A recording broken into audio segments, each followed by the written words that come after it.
ইল্লা মান তাবা ওয়া আমানা ওয়া আমিলা আমালান সালিহান ফাউলাইকা ইউবাদদিলুল্লাহু সাইয়্যাতিহিম হাসানাত।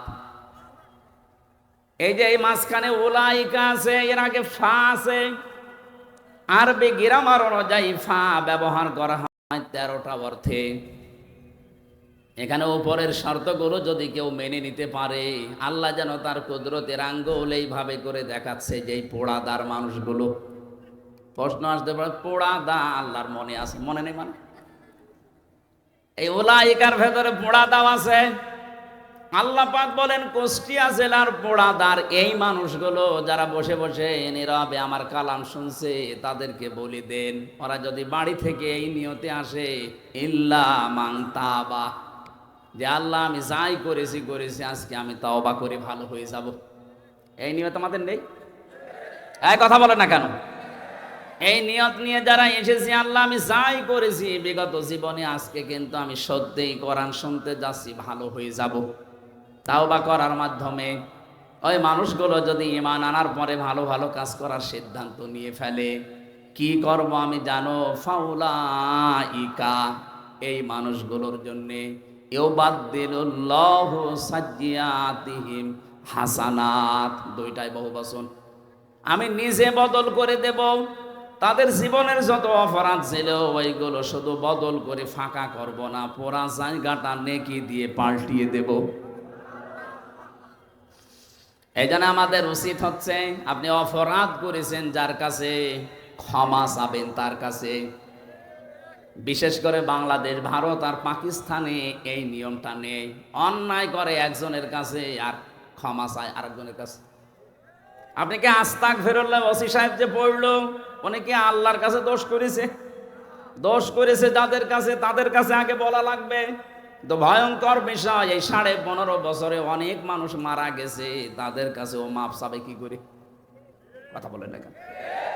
এই জন্য আপনি জালেমদের পক্ষ নিয়ে যদি কিছু করে থাকেন, জালেমরা যেমন ধ্বংস হয়ে যাচ্ছে, আপনিও ধ্বংস হয়ে যাবেন। হ্যাঁ, এখনো বাঁচার একটা বুদ্ধি আছে, এই বুদ্ধিটা বলবো। আজ বিভিন্ন মানুষ দেখছি খোলস পাল্টাচ্ছে, নিজের অপরাধগুলো স্বীকারও করছে, বাঁচার জন্য হোক আর যেভাবেই হোক। হ্যাঁ, আপনি আসেন, ওয়েলকাম আপনাকে, কিন্তু আপনার জীবনের এই অপরাধগুলো যদি মাফ করতে চান, পদ্ধতি আছে। একটা হাদিস বলছি তিরমিজি শরীফের, যুবতী এক মেয়ে এসে বলে, হে রাসূল আমি জেনা করেছি। নবীজি বললেন এ কথা কাউকে বলবা না, যাও। আবার সামনে এসে বলে, হে নবী আমি জেনা করেছি, আমাকে আপনি মুক্ত করেন, আমাকে পাপ থেকে বাঁচান, আমি পরিত্রাণ পেতে চাই, এই গুনাহ থেকে মুক্ত হতে চাই। বিশ্বনবী বললেন এ কথা কাউকে বলবা না, যাও বাড়ি চলে যাও। মেয়েটি আবার এসে বলে, হে নবী আমি জেনা করেছি, শুধু জেনা না আমি গর্ভবতী হয়েছি। বিশ্বনবী বললেন ঠিক আছে, আগে খালাস হোক বাচ্চাটা, কারণ অপরাধ তোমার থাকতে পারে, ওই বাচ্চাটার কোনো অপরাধ নেই, ও আগে দুনিয়ায় আসবে নিরাপদে, এরপরে আমি দেখি কি করা যায়। যখনই সন্তান এসেছে সঙ্গে সঙ্গে বলেন, হে নবী আপনি আমার বিচার করেন, কারণ আমি কোরআন পড়ি, আমি কোরআন বুঝি, আমি নিজে জানি দুনিয়ায় 3টা অপরাধের শাস্তি আল্লাহ ডবল করে দেবে। আমি যে যৌবনের তাড়নায় শয়তানের ধোঁকায় কাজ করে ফেলেছি, আমি মাপ নিয়ে ক্ষমা নিয়ে মুক্ত হয়ে তারপরে আল্লাহর কাছে যেতে চাই। কারণ এই অপরাধ নিয়ে যদি আমি আল্লাহর কাছে চলে যাই, উনি যখন বিচার করবেন একটা না কয়টা, ডবল বিচার করবেন। সূরা ফুরকানের ৭০ নম্বর আয়াতের ভেতরে আছে, ইউদাআফু লাহুল আযাবু ইয়াউমাল কিয়ামাতি ওয়া ইয়াখলুদ ফীহি মুহানা। এই যে ইউদাআফ লাহুমুল আযাব, আল্লাহ বলেন তার জন্য আমি ডবল শাস্তি রেডি করলাম। একবার বিচার না, ডবল বিচার হবে 3টা অপরাধ করলে। কয়টা? জবাব দেবেন ছাত্রের মতো, কয়টা? 1 নম্বরে, আল্লাযীনা লা ইয়াদউনা মা'আল্লাহি ইলাহান আখারা, যারা আল্লাহকে ডাকে কিন্তু তার পাশাপাশি অন্য কাউকে যারা ডাকে। এই রোগটা বাংলাদেশে সবচাইতে বেশি। আল্লাহকে আপনি ডাকছেন, জিকির করছেন, তাকে স্মরণ করছেন, হঠাৎ কিছুক্ষণ পরে দেখা যাচ্ছে আল্লাহর পাশাপাশি তারা অন্য কাউকে ডাকছে। ইয়া আলী বাবা, শাহ আলী বাবা, কেল্লা বাবা, ফতে বাবা, লালনের বাবাও ডাকে। কুষ্টিয়া জেলায় জন্ম নিয়ে একটা ঝামেলায় আছি। সারা দেশে যেখানে যায় তারা একটা কথা বলে, হুজুর পৃথিবীর এই একটাই জায়গা যেখানে পুলিশ পাহারা দিয়ে গাঁজা খাওয়ায়। যেহেতু জন্ম আমার এ জেলায় কিছু বলতেও পারে না, মাথা নিচু করে বলে কি বলবো, ঠিক আছে। আমার মনে হয় এই গনার কাজটা তুলে দেওয়া দরকার। গাঁজা পেলে যেখানে পুলিশ ধরে নিয়ে যায়, এটা পুলিশ বসে আছে, পুলিশ ধরে নিয়ে জেলে দেয়, সে গাঁজা ওরা পাহারা দিয়ে খাওয়ায়, সে জেলা এটা। এতদিন যারাই ছিলেন তারাও মুসলমান ছিলেন, তারা এটা কি করে জিয়ে রাখলেন আমি বুঝি না। এটা আমার মনে হয় তুলে দেওয়া দরকার ছিল। আর শরীয়ত সম্মত পর্যায়ে আল্লাহর বান্দা যারা, তাদের যেভাবে জিয়ারত করা দরকার এভাবে করে। প্রকাশ্য শিরিক চলে সেখানে, সেজদা দিচ্ছে মাজার, এ কথা বলে না কেন? তাহলে শাস্তি হবে ডবল তাদের যারা আল্লাহকে ডাকে। আল্লাহকে ডাকে না তা না, মা আল্লাহ ইলাহান আখারা, আল্লাহর সাথে অন্য কাউকে যারা যোগ করে। আমি নাম নিলাম না, বহু দরবারে বহু জায়গায় আল্লাহর পাশাপাশি অন্য অন্য নামের জিকির হয় না? আপনি বুঝে করেন আর না বুঝে করেন, এই আওয়াজ যদি আপনার কানে যায় আজকে থেকে আপনি বিরত থাকবেন, নয়তো আপনার শাস্তি হবে ডবল। 2 নম্বরে ওয়াল্লাযিনা ওয়ালা ইয়াকতুলুনা আন-নাফসাল্লাতী হারামাল্লাহু ইল্লা বিল হক, আদালত কর্তৃক, বিচারালয় কর্তৃক যার প্রতি হুকুম দেওয়া হয়নি যে তাকে মেরে ফেলো, হত্যা করো, অথচ তাকে আপনি মেরে ফেললেন, এই কারণে আপনার শাস্তি হবে ডবল। এই কথা বলেন না কেন? 3732 জন মানুষ আগস্টের 5 তারিখ আর আগ পর্যন্ত মারা গেল। যার নির্দেশই হোক, মারা তো গেছে। একটার পক্ষেও কোনো দলিল আছে আপনার যে একে মেরে ফেলার জন্য আদালত রায় দিয়েছে? কোথায় পেলেন আপনি? যার ইশারা মতো এ কাজ হয়েছে সে আর কিছু না হোক হুকুমের আসামি তো হবে। পৃথিবীর ইতিহাস দ্বারা পাল্টিয়ে ফেলেছেন, বিশেষ করে 2006 সালের অক্টোবরের 28 তারিখে বহু ইতিহাস দুনিয়ায় পড়েছি, কিন্তু মানুষ মেরে ফেলার পরে লাশের উপরে ড্যান্স দেওয়া এটা আমি পড়িনি, তো দেখলাম নিজে। তারপরের বছর আমার একটা মাহফিল ছিল সিরাজগঞ্জে, ওখান থেকে আসছিলাম, তখন বাসে চলাফেরা করতাম, বাসে ড্রাইভারের পেছনে বসে আছি, বিশ্ব রোডের ওপর দেখে একটা কুকুর পড়ে মরে আসি। ড্রাইভার সাহেব কুকুরের ওপর দিয়ে না দিয়ে বাম দিয়ে দিল। বললাম ভাই আপনি এমন করলেন, এখনই তো অ্যাক্সিডেন্ট হয়ে যেত। বলছে দেখছেন না একটা কুকুর পড়ে আছে, আমি ডবল করে চাকা চালিয়ে দেবো, আমার বিবেক নেই? আমি বললাম ভাই ও তো মরে গেছে, ওর মারলে ফেললেই কি আর না মারলেই কি? ড্রাইভার আমাকে বলছে হুজুর আপনি কি আসলেই হুজুর নাকি বেশ ধরেছেন? আপনি কেমন হুজুর? আপনি দেখতে পাচ্ছেন একটা মরা জিনিস পড়ে আছে, কুকুর হোক, কিন্তু তো মরে গেছে, আমি ডবল করে আমার চাকা ওর উপরে চালাবো, আমার বিবেক নেই? আমি বললাম ভাই আপনার নাম কি? আচ্ছা সুব্রত। তার মানে হিন্দু মানুষ। ওরে পিঠের উপরে থাবা দিয়ে বলেছিলাম ভাই আপনি একটা হিন্দু, আপনার ইমান নেই কিন্তু আপনার বিবেক আছে, মরা জিনিস আপনি ডবল করে মারতে পারলেন না, বাম দিয়ে গাড়ি চালিয়ে দিলেন। অথচ পৃথিবীর ইতিহাস গত বছরে কারা যেন পাল্টিয়ে ফেলল, জীবিত মানুষকে, জসিম ভাইকে পিটিয়ে মেরে ফেলার পরে আবার ড্যান্স দিল লাশের উপরে। এদেরকে কোনো ক্রমে মানুষ বলার কোনো স্রোত আছে? তো কত মানুষ এখন, সেই মানুষগুলো এখন মানবতার বলি উড়াচ্ছে। আপনার মুখে এটা মানায়? যারা মানুষ হত্যা করেছেন সে যেভাবেই হোক আপনার শাস্তি হবে ডবল। হ্যাঁ, বাঁচার পদ্ধতি আমি বলছি সামনে, যদি ওটা করতে পারেন বাঁচতে পারবেন। 3 নম্বরে ওয়ালা ইয়াসনুন, জেনা করা যাবে না। হে নবী আমি তো করে ফেলেছি। আজ জেনার ছড়াছড়ি চলছে না? কিয়ামতের আগে কয়েকটা জিনিস বেড়ে যাবে, তার ভেতরে অন্যতম এই বুড়ো জেনাখোর বেড়ে যাবে। আমরা এখন যেগুলোই দেখতে পাচ্ছি, যেইটাই ধরা পড়ছে দেখতে যান 5 মিনিট 7 মিনিট করে ভিডিও ক্লিপ ফাঁস হচ্ছে। 70 বছর 75 বছর বয়স, ওর তো এমনি ঘুম এসে ওই যে 6 মিনিট 32 সেকেন্ডের একটা অডিও ফাঁস হওয়ার কারণে স্যার সব হারিয়েছে, ওই ওনার ওখানে ছিলাম খালি। বলেন একটা চিন্তা, জামালপুরের লোককে বললাম দেখেন আপনাদের প্রতিমন্ত্রী ছিল, জীবনে বহু দাপট দেখিয়েছে, মাত্র 6 মিনিট 32 সেকেন্ডের, তাও ভিডিও না অডিও একটা ক্লিপ ফাঁস হয়েছে, তাই তার মন্ত্রিত্ব গেছে, এমপি গিরি গেছে, দল থেকে বাদ দিয়েছে, এখনো সে কনে আছে কেউ জানে না। ওরা যদি জনগণ পায় পিটি এখন মেরে ফেলবে। অথচ আমাদের বহু মানুষের জীবনে এরকম 6 মিনিট 7 মিনিট না, 70 বছর 75 বছরের ভিডিও আল্লাহর কাছে আছে। বলেন একটা বারের জন্য যদি চিন্তা আসে এই টাকলা মুরাদকে নিয়ে, তাহলে আপনার জীবন তো পাল্টিয়ে যাওয়া দরকার। যে মানুষগুলোকে এখন দেখছে আদালতে তুলছে, অধিকাংশ মানুষের জীবনে শুধু জেনা জেনা আর জেনা। একটা মানুষকে বলেন যে না এটা ভালো ছিল, দরবেশ বাবা অন্যের বউ নিয়ে আল্লাহ রাস্তায় চলে গেছে, আর বাকিগুলো তো বলার মতো কায়দা নেই। প্রত্যেকটা চরিত্র আমরা এটা দেখতে পাচ্ছি। এই জন্য জেনা যারা করেন তাদের শাস্তি হবে ডবল। হ্যাঁ, মাপ পাওয়ার জন্য বলছিলাম না একটা পদ্ধতি আছে, এই যে এই মেয়েটার জীবন থেকে শুনে নবীজি বললেন ঠিক আছে বাচ্চা হোক আগে। 2 বছরের ভেতরে যখন এসেছে বাচ্চাটা নিয়ে, নবীজি বলেছেন 2 বছর তোমার দুধ খাওয়ানোর অধিকার ছিল এই বাচ্চার উপরে, কারণ এর বাবাটা এখন নেই। দুধ খাওয়ানোর দায়িত্ব মায়ের না বাবা? না না, আপনি আলেন আন্দাজও বলেন তো, দেখেন বড় বড় হুজুর বসে আছে। দুধ খাওয়ানোর দায়িত্ব বাবার না মায়ের? না, আমি আলেমদেরকে বলছি এবার সূরা বাকারা 2 নাম্বার পারা 17 নাম্বার পৃষ্ঠার 1ম নাম্বার লাইনের 233 নাম্বার আয়াতের মাঝের অংশে আছে আল্লাহ পাক বলেন ওয়াল ওয়ালিদাতু ইউরদি'না আওলাদাহুন্না হাওলাইনি কামিলাইনি লিমান আরাদ।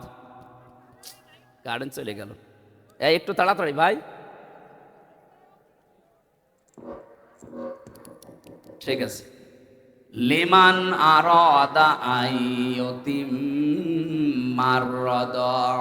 একটু এইদিকে তাকান, যারা বাবা আছেন তাদেরকে বলছি, এখানে মোজাক্কার শব্দ আল্লাহ দিয়েছেন, মুয়ান্নাস দেয়নি। এই যে হাফেজ মাওলানা জুলফিকার আলী কুমারখালী বসে আছে, মাওলানা আবুল হাশেম আছে, শব্দটা আল্লাহ মুয়ান্নাস দেননি, মোজাক্কার পুরুষের শব্দ দিয়েছেন। দুধ খাওয়ানোর দায়িত্ব বাবার, মায়ের না।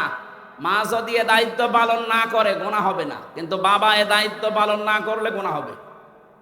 এখন যদি বলেন বাবার তো জিনিসপত্রই নেই, আসলেও তো তাই, আমাদের জিনিস আছে নেই, আমাদের নেই, এই জন্য দায়িত্বটা মাকে দিয়ে আমরা পালন করাই। কোনো মা যদি পালন করতে না চায়, যদি বলে তো আমার এক একটা সন্তানের জন্য 5 লাখ করে টাকা দেওয়া লাগবে, 2 বছর দুধ খাওয়াবো, তাই দেওয়া লাগবে, এই মাইকে বলা তো ঠিক হইল না। আমারও তো আছে, ম্যাডাম যদি দেখে বলবে যে তোমার মেয়ে আছে 5 লাখ করে টাকা দাও, নাই তো তোমার মেয়ে তুমি নিয়ে যাও। থক্কু, এটা বলা ঠিক হয়নি, এই গোপন কথাটা না বলাই ভালো ছিল। আমার উদ্দেশ্য ছিল এখানে এইটা, নবীজি এই ছোট্ট মানুষের জীবনের অধিকারও ভুলে যাননি। হ্যাঁ, বাবার কথা বলতে পারতেন, কারণ তার বাবা তো ঠিক নেই, এই জন্য বাবা পাবেন কোথায়? সন্তানটা তো আর বাবা ঠিক নেই, এই জন্যই তো বিচার হচ্ছে। নবীজি বাচ্চাটাকে একটা সাহাবীর আন্ডারে দিয়ে দিলেন, মেয়েটাকে গর্তের ভেতরে মাজা বুক পর্যন্ত গেড়ে দিয়ে পাথর মারা আরম্ভ করলেন। হযরতে খালিদ ইবনে ওয়ালিদ বলেন একটা পাথর নিক্ষেপ করলাম, তার নাকের ওপরে লেগে আমার কাছে ফিনকি দিয়ে রক্ত এসে লেগেছে। আমি ভৎসনা দিয়েছি, বরদোয়া দিয়েছি। নবীজি কথাটা শোনার পরে বললেন, খালিদ থামো, এ কথা বলবা না। আমি নবী, তুমি নবী না। আমি যা জানি তুমি জানো না। আমি যা দেখি তুমি দেখতে পাও না। আমি দেখতে পাচ্ছিলাম এই মহিলার যে অনুশোচনা, এই মহিলার যে তাওবা, এই মেয়েটা আজ তার এই অপরাধের জন্য যে শাস্তিটা নিয়ে গেল, এটা একটা ইতিহাস হয়ে থাকবে। কিয়ামত পর্যন্ত কোন জালেমও যদি এইভাবে তাদের অপরাধের শাস্তি নিয়ে যেতে পারে, আল্লাহ তাকেও মাফ করে দেবেন। কি বুঝলেন এখান থেকে? যে যে ধরনের অপরাধ করেছেন, বিশেষ করে ওই 3টা, তাদের ওই অপরাধের শাস্তি আগে দুনিয়ায় হওয়া লাগবে। যার কাছে অপরাধ করেছেন তার কাছে গিয়ে বলবেন যে ভাই এই অপরাধটাই 15.5 বছরে করে ফেলেছি, এখন কি করবেন বলেন? ও যদি বলে আপনার জন্য আমার ব্যবসা বন্ধ হয়ে গেছে, আপনার কারণে আমি বিনা কারণে 10 বছর 8 বছর জেলখানায় ছিলাম, কিচ্ছু জানি না, আপনার কারণে আমার যে জায়গায় যাওয়ার দরকার ছিল ওই জায়গায় আমি যেতে পারিনি, আপনি চাঁদাবাজি করে মাস্তানি করে বিভিন্ন কায়দায় আমাকে হয়রানি করেছেন, মাফ করে দিতে পারি, আগে এগুলো ফেরত দিন। উনি যদি আপনার কাছে ক্ষতিপূরণ চায়, আমার নিজেরটাই বলেন তো, এই যে 3টা বছর আপনি বিনা কারণে আমাকে আটক করে রাখলেন, কিছুদিন আগে তোমার মামলা সব খারিজ হয়ে গেছে, আদালত কর্তৃক প্রমাণিত যে আমি নির্দোষ, আমার কোনো দোষ নেই। তাহলে আমার এই মামলার আয়ুর সাথে যারা টপ টু বটন জড়িত, আমি চাই আমার বাবার কাছ থেকে যত টাকা নিয়েছেন এ টাকাগুলো সব ক্ষতিপূরণ ফেরত দেন। দোষী হলে কিছু বলতাম না, যেহেতু নির্দোষ, তাহলে টাকাগুলো আপনি ফেরত দেবেন আগে। 2 নম্বরে আমাকে যেমন রিমান্ডে নিয়ে মাটির নিচে রেখেছিলেন, আপনাকে আমি 10 দিন রিমান্ডে নিতে চাই। 3 নম্বরে আমি 3 বছর জেলের ফাঁসির কন্ডেম সেলে ছিলাম, আপনাদেরকেও রাখতে চাই। এরপরে আমি বলবেন আস্তাগফিরুল্লাহ, আপনাকে আল্লাহ মাফ করবে। আমারটা দিয়ে বললাম, সারা দেশের অবস্থায় এই যারা আজ বাঁচতে চান অপরাধ করার পর, যদি তাওবা করে জীবনের অপরাধগুলো নেকি বানিয়ে নিতে চান, যার যার কাছে 15.5 বছরে অপরাধ করেছেন তার কাছে আগে স্বীকার করবেন, তার ক্ষতি দেবেন, ক্ষতিপূরণ দেবেন, ওর কাছে মাফ চাবেন, এরপরে মসজিদে এসে বলবেন আস্তাগফিরুল্লাহ। আমার কথা ক্লিয়ার? না বোঝার ভান করে আছেন কেউ? অনেকে এখনো রাজি না এই তাওবা করতে, খালি আস্তাগফিরুল্লাহ পড়তে রাজি আছে। ওই ওসি সাহেবের যেমন তাওবা হয়নি, আপনারটাও হবে না। আশা করছে তাওবা যদি করেন এইভাবে করবেন। আল্লাহ আমাদের তৌফিক দিন, বলেন আমিন। আমরা তেলাওয়াতকৃত আয়াতের যে ব্যাখ্যা করার জন্য বসেছি, সূরা আলে ইমরান 14 নম্বর আয়াত। এখানে আল্লাহ 7টা বিষয়কে আকর্ষণীয়, লোভনীয় এই বিষয়গুলো আমাদের সামনে আছে। এর চাইতেও তোমাদেরকে আমি উত্তম জিনিসের কথা বলবো বা খবর দেব, সে খবর আমরা পরে দিচ্ছি। আগে দেখি কোন কোন জিনিস আমাদের কাছে আকর্ষণীয় বেশি। যুজ্জিনা লিন-নাসি হুব্বুশ শাহাওয়াতি মিনান নিসা। এই পৃথিবীর যত মানুষ আছে প্রতিটি মানুষের জন্য আকর্ষণীয়, লোভনীয়, সুশোভিত করে দিয়েছি আমি 7টা জিনিসকে। তার 1 নম্বরে নারী। কি বললাম? বলেন বলেন। প্রতিটি মেয়ে লোকের ভেতরে আল্লাহ আকর্ষণ, এই ভালোবাসা, এই মায়া লুকিয়ে রেখেছেন। এই জন্য আদম নবীকে আল্লাহ যেদিন বানিয়েছেন, কিছুদিনের ভেতরে তার বাম পাথরের হাড় থেকে হাওয়া আলাইহিস সালামকে বানিয়েছিলেন। হযরতে হাওয়াকে বানিয়েই তিনি তার বাম পাশে রেখে দিলেন। হযরতে আদম ঘুম থেকে উঠে দেখলেন একজন সুন্দরী। হযরতে হাওয়া এত সুন্দর ছিলেন, আমি তাফসিরে হাক্কানিতে পড়েছি 4 জন মেয়ে লোককে আল্লাহ পৃথিবীর সব চাইতে সুন্দর বানিয়েছিলেন, তার ভেতরে হাওয়া একজন। হযরতে আদম ঘুম থেকে উঠেই তিনি তাকালেন এবং ধরতে গেলেন। আল্লাহ বলেন তাকানোও যাবে না, ধরাও যাবে না। হযরতে আদম ওই সময় বলেছিলেন, মাবুদ কি আকর্ষণের ভেতরে দিয়েছো আমি জানি না, আমি তাকাতেও চাই, ধরতেও চাই। আল্লাহ পাক বলেন হ্যাঁ তাকানো যাবে, ধরাও যাবে, বিয়ে করা লাগবে। এখান থেকে প্রমাণ হয় বিয়ের আগে মেয়ে লোকের সাথে প্রেম করা জায়েজ নেই। অথচ এখানে আমি অনেক মানুষের খবর দেখতে পাচ্ছি বিয়ের আগে এদের প্রেম করা শেষ, এমনকি এখনো অনেকে লাইন চালাচ্ছে। এটা বন্ধ করা লাগবে। বিয়ের আগে প্রেম করা জায়েজ নেই, প্রেম হবে বিয়ের পরে। যারা করছেন তারা ছেড়ে দেবেন। হাত তোলেন তো। এই যে কয়েকজন আছে, মুরব্বী মানুষ, হাত তোলার দরকার কি? আপনি আবার কিসের প্রেম করেন? আপনার জীবনেও প্রেম আছে না? ওই যুবক বয়সে হয়তো করতে পারে, এই জন্য হাত তুলছে না। আশা করছি আপনি এই বর্ণনাটা বুঝেছেন যে বিয়ের আগে আমাদের জন্য প্রেম করা এ ধর্মে জায়েজ নেই, অন্য ধর্মে থাকতে পারে। কি কথা বলেন না কেন? হযরতে আদম বলছে আল্লাহ বিয়ের পর বিয়ে করতে আমি রাজি আছি, আমাদের দেনমোহর দেওয়া লাগবে। বলছে আমি কোথায় পাবো? এখানে বহু মানুষ আমরা জানি, এরা নামাজের ফরজ কয়টা পেটে বম মারবেন বলতে পারবে না, বিয়ে করা ফরজ এটা জানে না।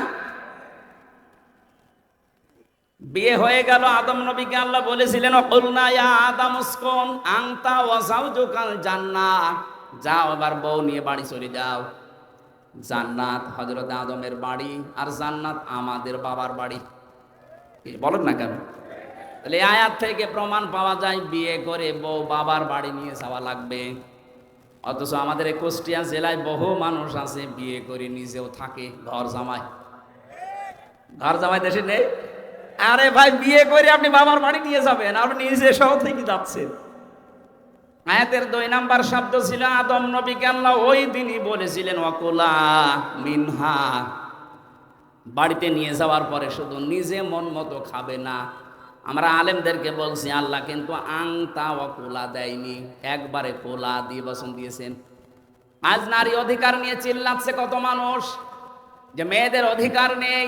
নারী পক্ষ, নারী স্বাধীনতা আন্দোলন, নারী বিপ্লব পরিষদ, প্রায় 13টা সংগঠন কাজ করছে এই দেশে নারীর পক্ষে। আল্লাহ দিয়েছেন ওয়াকুলা দিবসন, আদম বউ নিয়ে বাড়ি যাও, কিন্তু নিজে যা খাবে, যেই মানের খাবার, যেই মানের পোশাক, এই মানের খাবার, এই মানের পোশাক বউকে দেওয়া লাগবে। আংতা ওয়াকুলা যদি দিতেন তাহলে পক্ষপাতিত্ব হয়ে যেত, যে নিজে মন মতো মরণ খাওয়া খাও, তারপরে বউকে যা পারো দাও। না, যতটুকু তুমি ততটুকু বউ। আজ বাংলাদেশে মেয়েদেরকে কত মানুষ জুজুর ভয় দেখাচ্ছে, না জানি ইসলাম এদেশে যদি চলে আসে মেয়েদের কি হবে। কি হবে মানে আল্লাহর কোরআনের বর্ণনা ওয়াকুলা, এটা কায়েম হবে এই দেশে। কথা বলেন না কেন? আমির জামাত ডাক্তার শফিকুর রহমান এই জন্য এই ঘোষণা দিয়েছেন এই শব্দটা নিয়ে। ইসলাম যদি সত্যি এদেশে আসে, সবচাইতে বেশি অধিকার ভোগ করবে মেয়েরা। আল্লাহ জানা সেইটা আমাদেরকে সামনে দেখায়। বলেন আমিন। এরপরে তো আরো যে শব্দগুলো আছে সব শিক্ষামূলক। রাগাদান হাইসো শিতমা ওয়ালা তাকরাবা হাদিহি শাজারা, আমি ওইগুলো যাচ্ছি না, সময় কম তো, এজন্য বাকি পয়েন্টগুলো শেষ করা দরকার। সম্মানিত মা বোনেরা যারা এসেছেন, আপনারা আকর্ষণীয়, লোভনীয়, আপনারা সুশোভিত, এই বিষয়গুলো আল্লাহ আপনাদেরকে দিয়েছেন। এজন্য 4টা বিষয় দুনিয়ায় মেনে চলা লাগবে। 1 নম্বরে আল্লাহর নবী জানিয়েছেন ইদা নাজারা ইলাইহা সাররাতুহু, কোন স্ত্রীর দিকে যখন তার স্বামী তাকাবে, যেভাবেই হোক স্বামীকে যেন সে আনন্দ দেয়, খুশি করে। আপনি কথাবার্তা দিয়ে হোক, আচরণ দিয়ে হোক, এমন কোন কায়দা কৌশল দিয়ে তাকে খুশি করবেন, এটা আপনার ইবাদত। 2 নম্বরে ইদা গাবা আনহা হাফিজাতুহু, যখন স্বামী বাইরে থাকবে, স্বামীর সন্তান, স্বামীর সম্পদ এবং আপনার ইজ্জত, আবরু, সম্ভ্রম, এটা আপনি হেফাজত করে রাখবেন। 3 নম্বরে আতুইনু আলা দীনি যাওজাতিহা, আপনার স্বামীকে দিন কায়েমের জন্য, দিন ইসলামের উপরে চলার জন্য, দিনের দাওয়াতের জন্য তাকে সাহায্য করবেন। আপনি বাড়ি বসে বসে ওই সওয়াব পাবেন যদি আপনার স্বামী দিনের জন্য বাইরে কাজ করে। বলেন সুবহানাল্লাহ। আল্লাহ বাংলার মা বোনদেরকে এই হাদিসটা 100 ভাগ মেনে চলা খাদিজার মতো তৌফিক দেন। বলেন আমিন।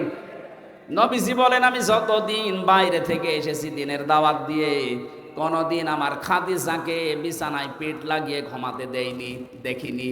যখনই আসতাম, যতবার আসতাম, রাতের বেলায় দেখতাম দরজার সাথে হেলান দিয়ে আমার অপেক্ষায় ঘুমিয়ে আছে।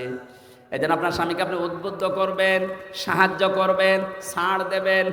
4 নম্বরে বিশ্ব নবী বলেন, স্বামী যেটা পছন্দ করে যদি জায়েজ হয়, অবশ্যই তোমাকে ওইটা পছন্দ করা লাগবে।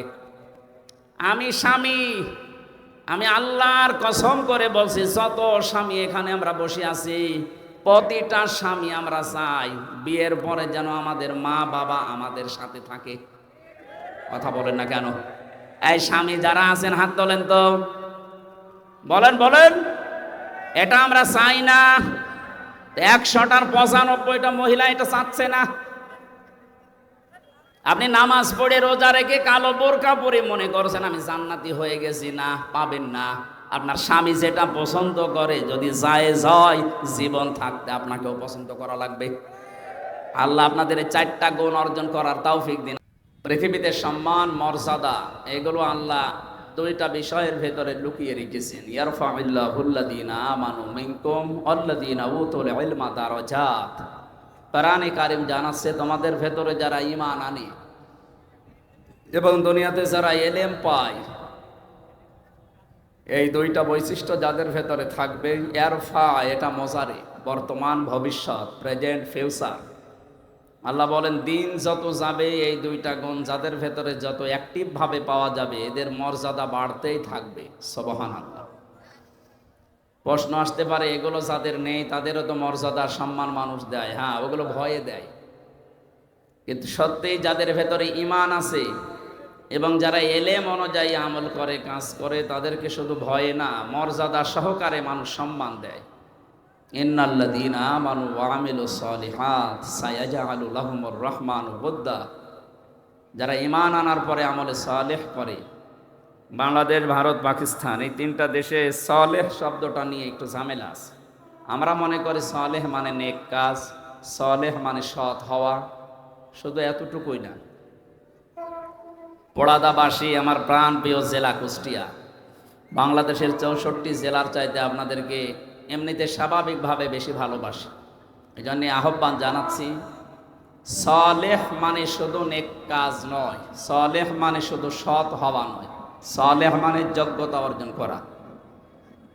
আজ আমাদের যোগ্যতা অর্জন করা লাগবে ঈমানের সাথে সাথে। যে যে জায়গায় আমরা দায়িত্বে আছি ওই বিষয়ের শিক্ষা এবং প্রশিক্ষণ নিয়ে জায়গাটা যেন পরিপূর্ণভাবে আঞ্জাম দেওয়া যায়, এর নাম সালেহ। এইটা যারা ঈমানের পাশাপাশি অর্জন করবে, সৃষ্টি জগতের ভেতরে আল্লাহ তাদের প্রতি একটা মহাব্বত তৈরি করে দেবেন। সুবহানাল্লাহ। এই জন্য আমরা বাস্তবে দেখতে পাচ্ছি, এই দেশে যাদের ঈমান সত্যিকার অর্থে আছে, ঈমানের দাবি যেগুলো, ইন্নামাল মুমিনুনা আল্লাযীনা আমানু বিল্লাহি ওয়া রাসূলিহি সুম্মা লাম ইয়ারতাবু। আল্লাহর দৃষ্টিতেও সত্যিকারের মুমিন তো তারা যারা আল্লাহর উপরে ঈমান আনার পরে, রাসূলের উপরে ঈমান আনার পর তাদের বিধান পালনের ক্ষেত্রে কোনো সন্দেহ পোষণ করে না। আমি আয়াতটা নিয়ে চিন্তা ভাবনা করে দেখেছি, এটা বাংলাদেশের জন্য 100 ভাগ কার্যকর। আমরা আল্লাহ রাসূল মানি, বিশ্বাসও করি, কিন্তু তাদের আদর্শ পালন করতে গিয়ে যে সন্দেহ, যেটা মনের ভেতরে ঘোরপাক খায়, এটা যাদের ভেতরে আছে, আপনি পরিপূর্ণ ঈমানদার আল্লাহর দৃষ্টিতে হতে পারেন। ওয়াজাহাদু বিআমওয়ালিহিম ওয়া আনফুসিহিম ফি সাবিলিল্লাহ। তারা প্রচেষ্টা চালায় তাদের জান আর মাল দিয়ে এ জমিনে আল্লাহর দ্বীনকে দাঁড় করাতে। উলাইকা হুমুস সাদিকুন। এই মানুষগুলোই তাদের ঈমানের দাবিতে সত্যবাদী। সুবহানাল্লাহি ওয়া বিহামদি। আল্লাহ কোরআনে যেভাবে বর্ণনা দিয়েছেন, আমাদের প্র্যাকটিক্যাল লাইফ যেন ওইভাবে সেট করতে পারি। বলেন আমিন। তাহলে সৃষ্টি জগতের ভেতরে ঈমান এবং সালেহ, নেক কাজ, সৎ কাজ পৃথিবীতে মানুষ যদি সত্যি আঞ্জাম দিতে পারে, তাদের প্রতি শুধু মানুষের না, যত সৃষ্টি আছে সবার মহব্বত, ভালোবাসা আল্লাহ তৈরি করে দেবে। সুতরাং টাকা পয়সা, ধন সম্পদ, ক্ষমতা, এগুলোর পেছনে যদি আমরা থাকি, তাহলে এই আয়াত অনুযায়ী মানুষ হয়তো ভালোবাসবে, সম্মান দেবে ভয়ে। তো আমাদেরকে আল্লাহ মানুষের ভেতরে ভয়ে ভালোবাসা সৃষ্টি করুক, এটা আমরা চাইনি। তারা যেন মহব্বতে আমাকে ভালোবাসে। যেন আমরা যারা এখানে এসেছি, দল, মত, জাতি, বর্ণ, ধর্ম নির্বিশেষে, এটা শুধু ইসলামী সমাজ কল্যাণ পরিষদ যদিও আয়োজন করেছে, এটা শুধু মুসলমানদের অনুষ্ঠান না। যে ধর্মে আপনি থাকেন না কেন, মানুষ পদবাচ্যে যদি আপনি বিবেচিত হন যে আপনি মানুষ, আদা বায়ানুল লিন্নাস, তাদের জন্য আজকের এই অনুষ্ঠান। সুতরাং যারা এসেছি মানুষ হয়ে, কোরআনে কারিম থেকে হেদায়েতমূলক কিছু কথা আমরা যেন শুনতে পারি। বলেন আমিন। যে আল্লাহ আমাদেরকে দিনের বেলায় হাজারো কাজ, এমনিতেই পোড়াদার এলাকার মানুষেরা ব্যবসা বাণিজ্য নিয়ে থাকে বেশি, এরা তো 24 ঘন্টায় কাজের উপরে আছে, অন্তত রাত 11টা 12টা পর্যন্ত এদের কোনো বিশ্রাম নেই। তারপরেও সব কাজ বাদ দিয়ে কোরআনের জন্য যারা এই সময়টুকু বের করলেন, এবাদত মনে করে যারা এসেছেন, এটাকে এবাদতই চলছে। এবাদত চলছে না? কোরআনে কারিম শোনার জন্য যে 2টা ধারা আছে, আল্লাহর নির্দেশ আছে, ফাস্তামিউ লাহু ওয়া আনসিতু, চুপ থাকবেন আর শুনবেন। যদি এই 2টা শর্ত মানুষ মেনে নিতে পারে, আল্লাহ পাক বলেন লাআল্লাকুম তুরহামুন, এখানে আমার রহমত নাজিল হবে। পুরাটা যতক্ষণ থাকবেন আপনি মনে করবেন আমি নামাজে আছি। আর আমরা যারা বলতে এসেছি, আমাদের আল্লাহ কিছু দায়িত্ব দিয়েছে।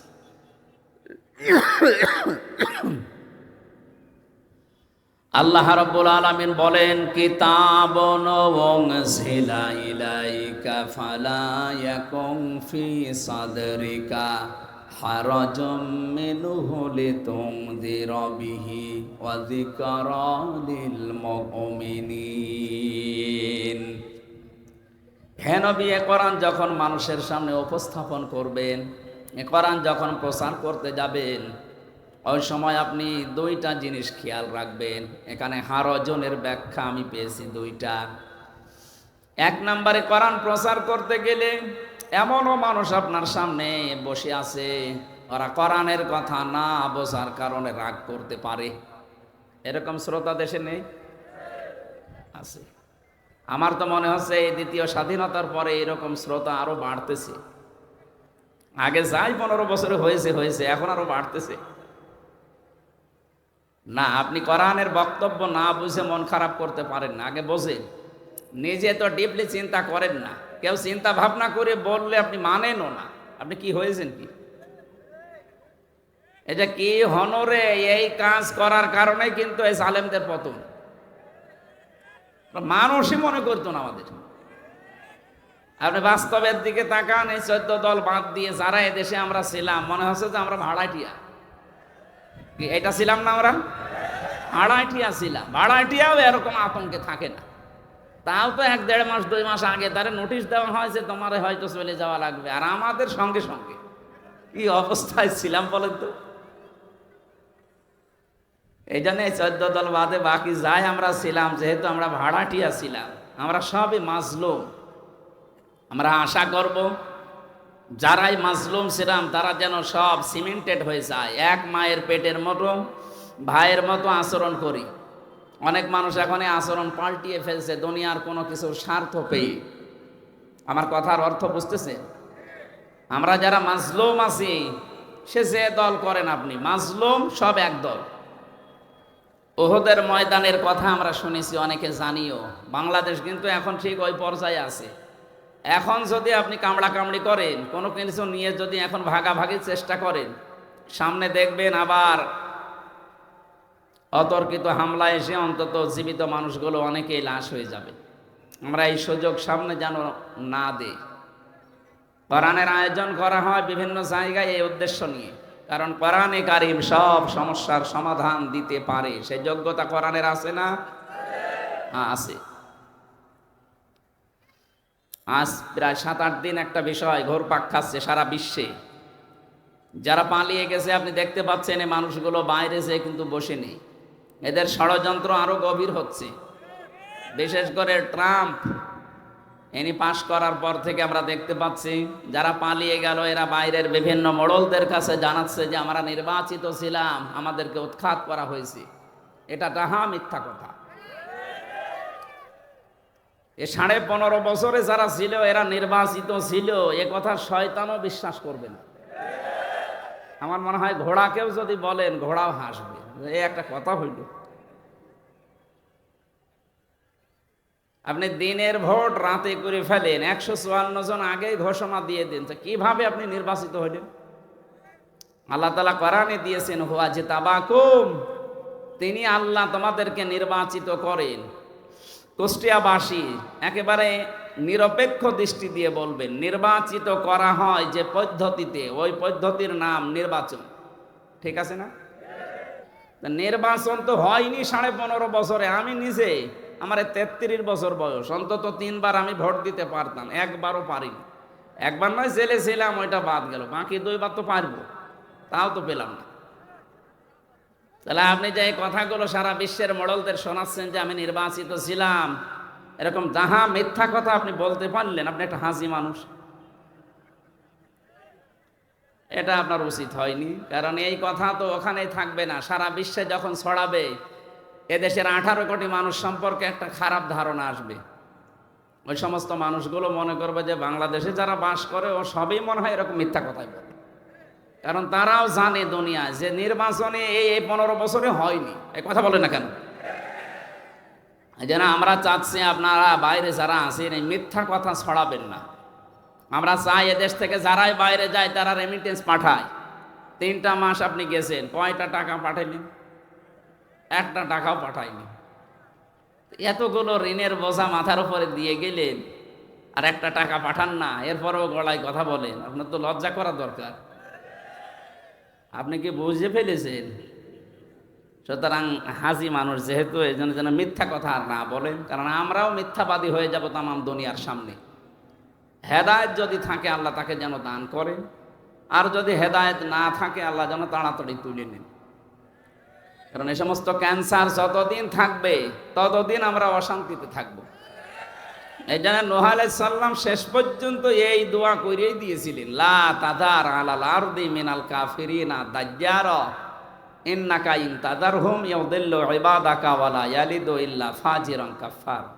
আল্লাহ কাফেরদের আন্ডা বাচ্চা পর্যন্ত যেন জমিনে না থাকে, কারণ ওইটার পক্ষে যা আসবে ওইটা আর এক হারামজাদা হবে। তা আমরা তো বাস্তবে তাই দেখতে পাচ্ছি। এই জন্যে দোয়া বরদোয়া বুঝি না, আয়াতটা পড়লাম, আল্লাহ যা ভালো লাগে করবে। আমরা এই মিথ্যা কথা যেন সামনে আর না শুনি, আর যারা শুনছেন তারাও বিশ্বাস করবে না আমার যতটুকু বাস্তবে জ্ঞান আছে। কয়েকদিন আগে আমি সিঙ্গাপুর, মালয়েশিয়া, থাইল্যান্ড সহ ইন্দোনেশিয়া বহু দেশ ঘোরাফেরা করে যতটুকু বাস্তবে অভিজ্ঞতা নিয়ে এসেছি, ওই মানুষগুলো এখন জানে। সৌদি আরবে এই যে মদিনা থেকে আবু জেহেলের কবর, বদরের ময়দানে যাচ্ছিলাম, একটা গাড়ি ভাড়া করলাম, মদিনা ড্রাইভার। ওনার ভাড়া মেটানোর পরে আমি উঠবো, আমারে বলছে ইয়া হাজি ওর হজ্জা তাই না বিলাদুকা। হাজি দেশ কোথায়? যেহেতু মেন বাংলাদেশ। আমারে যেই বলেছি যেহেতু মেন বাংলাদেশ, বলছে হারামি। হারামি মানে আপনাকে, মানে ওর ভাষা দিয়ে আমারে বলছে যে আপনাকে বলি না, আপনার দেশে যে আছে ওইটারে বলেছে। ও ঠিক আছে, ওইটারে আপনি বলেন, আমি দরকার হয় আপনার সাথে আরো 2 লাইন বলছি।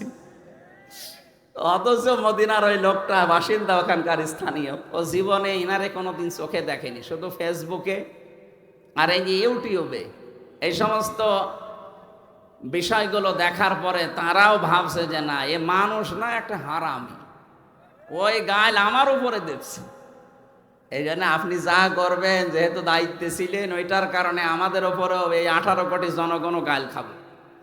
নবীজি জানিয়েছিলেন, সাহাবীরা তোমার বাবা মাকে গালি দিও না। সাহাবীরা বলে, হে নবী, আমরা বাবা মাকে গালি দেব মানে? বাবা মাকে কোনো সন্তান গালি দেয়? বিশ্বনবী বললেন, হ্যাঁ, তুমি যদি কারো বাবা মাকে গালি দাও, সে না বুঝে রাগ করে তোমার বাবা মাকে গালি দিতে পারে। এইটাই সন্তান হিসাবে বাবা মাকে গালি দেওয়া।